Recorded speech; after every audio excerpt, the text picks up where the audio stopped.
Hello po mga kababayan, kumusta po kayo? Ito po ang aming weekend dahil maganda po ang araw. Kami po ay nag-trekking sa forest away from the city. Maganda po ngayon dahil yung mga leaves fresh na fresh.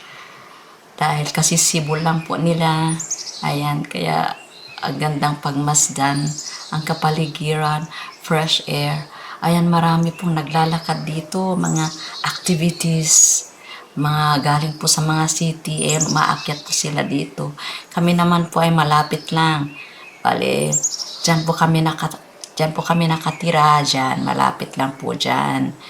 Minsan naglalakad po ako paakyat. Eto, napakaganda talaga. Salamat po mga kaibigan sa inyong mga panonood. Mag-subscribe po kayo para po sa aking mga random videos. Salamat po sa inyong lahat. God bless you all.